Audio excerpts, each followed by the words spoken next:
Allez, bah, c'est parti pour Cedera, c'est à 30 000 d'ici. C'est pas très loin, ça va rien changer fondamentalement dans l'avancée, mais dans la progression du trajet, mais ça va me donner l'impression déjà de changer d'endroit, parce que ça fait 6 jours maintenant que je suis ici, à Cedera, à Bibero. Donc destination Cedera, 30-35 000 de navigation. Par un vent de... Alors là, actuellement, il est orienté sud-est. Il devrait s'orienter plutôt est tout à l'heure. On verra bien.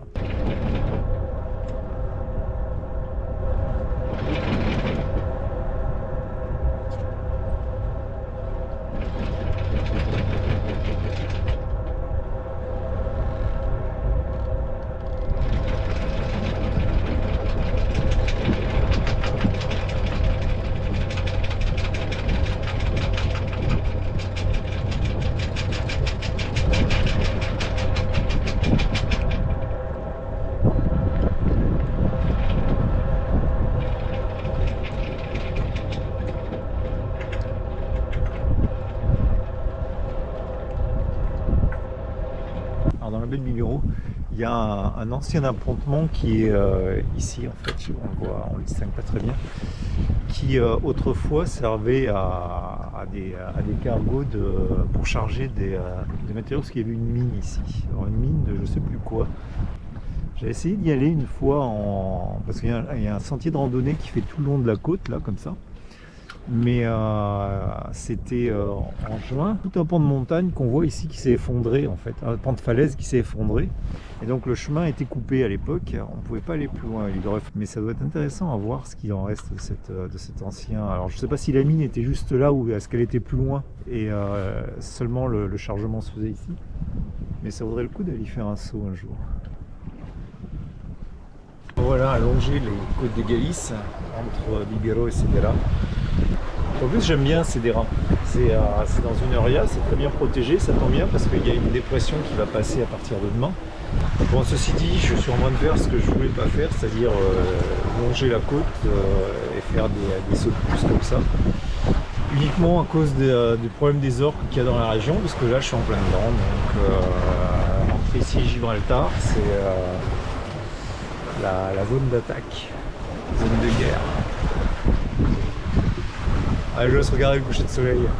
Bon, c'est pas extraordinaire, hein.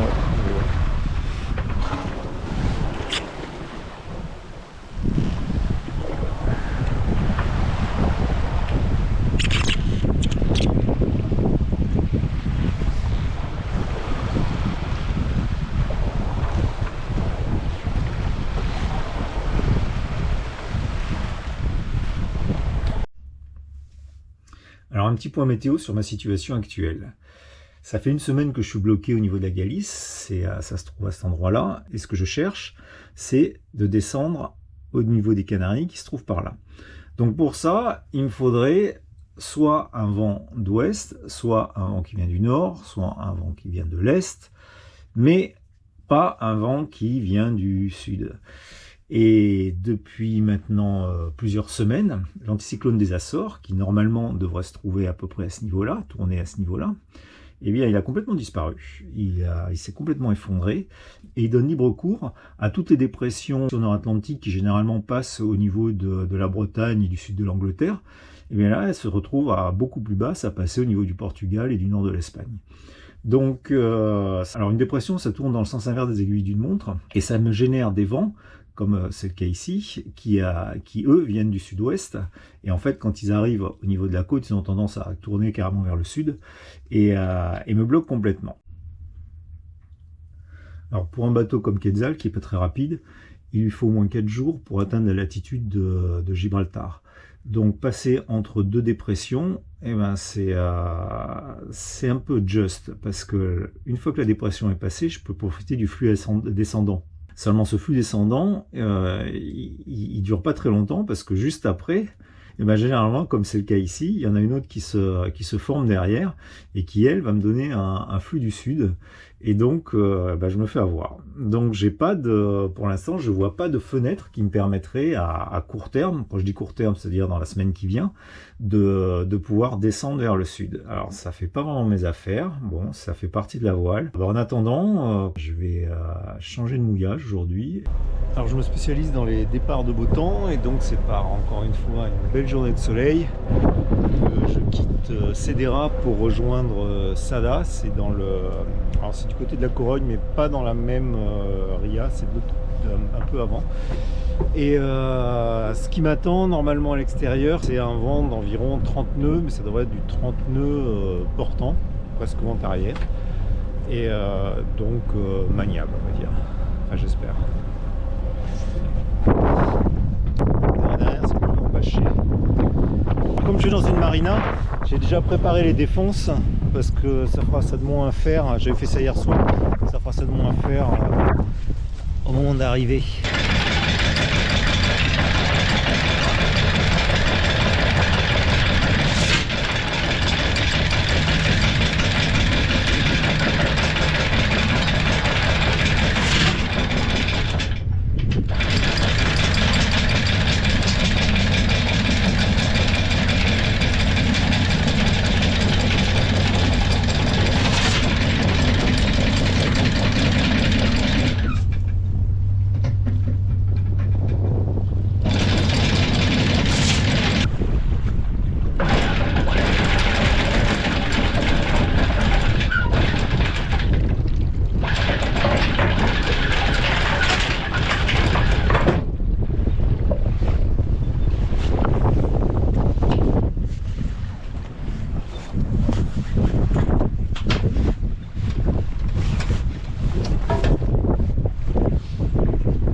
Bye bye Cedera.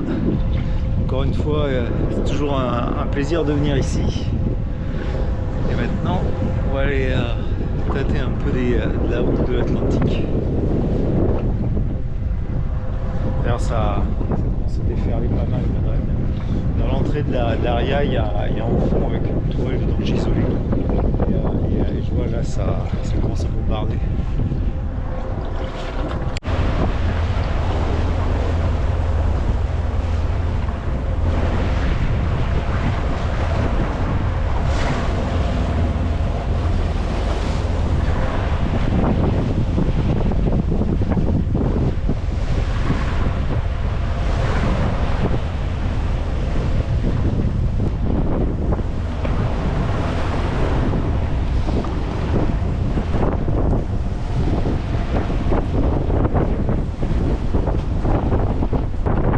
Cedera, sur la droite quand on rentre, il y a pas mal de cailloux et il faut faire gaffe parce que du coup quand on arrive de l'ouest, il faut bien faire attention à élargir là, avant d'entrer dans la ria.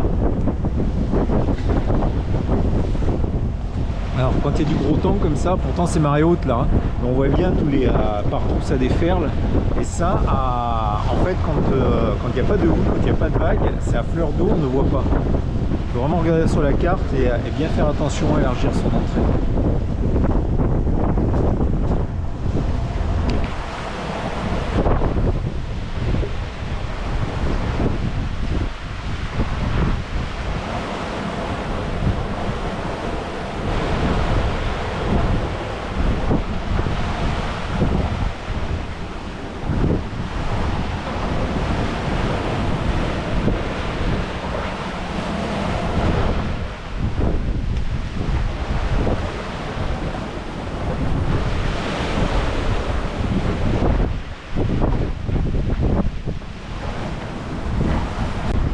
j'ai fait quelque chose que je fais quasiment jamais, c'est que j'ai pris une cape. J'ai pris une cape parce que la mer est très agitée. J'ai des creux de 3-4 mètres, ça déferle pas mal.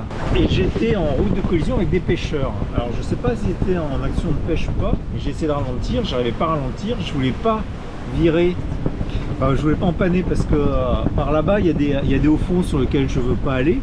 Alors bon, quand je dis des hauts fonds, c'est pas des hauts fonds pour s'échouer, mais c'est des hauts fonds qui peuvent modifier l'état de la mer qui déjà est pas mal est pas mal agité. Donc maintenant que les qui sont passés, maintenant que ces pêcheurs sont passés, il y a un ex qui s'envole. Là, je vais reprendre ma route là maintenant. En fait, c'est pas une super, enfin c'est pas un bateau qui est très adapté pour la cape.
Donc me voilà dans une marina à Sada en Galice, toujours à attendre, et avec Quetzal derrière. Alors aujourd'hui c'est calme, il n'y a pas de vent, il n'y a pas de houle qui rentre, mais sinon les bateaux bougent énormément.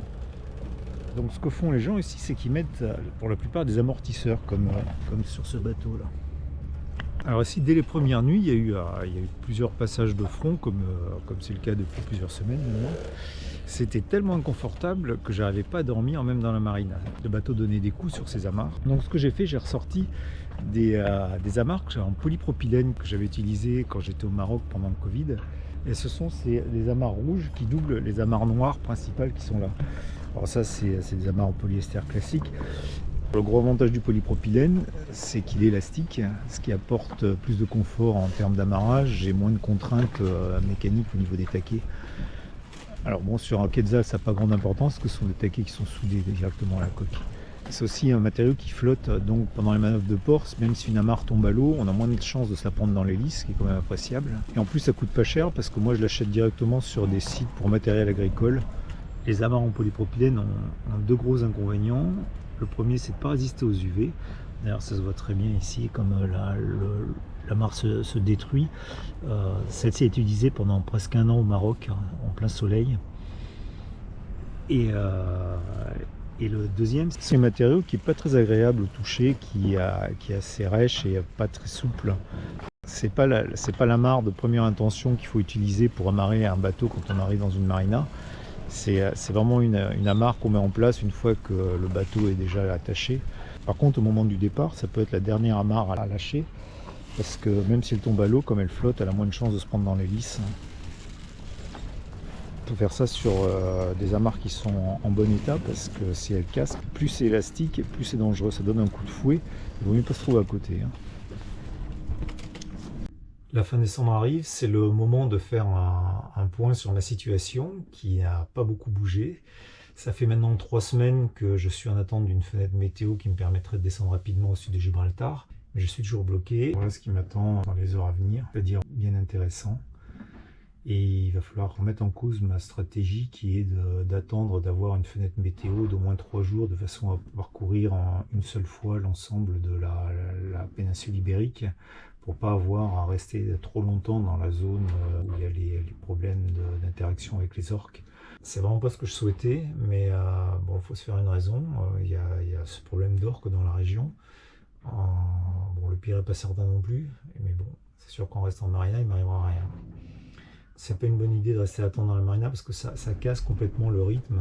Quand on est en navigation, il y a des réflexes qui se mettent en place, la tension n'est pas la même, le fait d'arrêter, ça casse ce rythme. Et là, je suis en train de m'installer dans une espèce de routine à terre, dans lequel je vais au supermarché, je vais à la Corogne, je fais tout sauf naviguer en fait.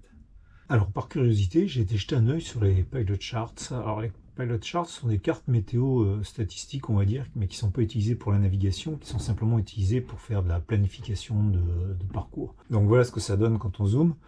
En regardant la rose des vents qui est proposée, ça devrait être à peu près équilibré du cadran sud-ouest au cadran nord-est. Et au lieu de ça, eh bien, depuis un mois, il n'y a que du sud et du sud-ouest. Donc c'est vraiment une année particulière. Donc pour la nouvelle année, ma bonne résolution, ça va être de quitter la Galice et vous faire des vidéos sur l'eau très bientôt. Allez, au revoir.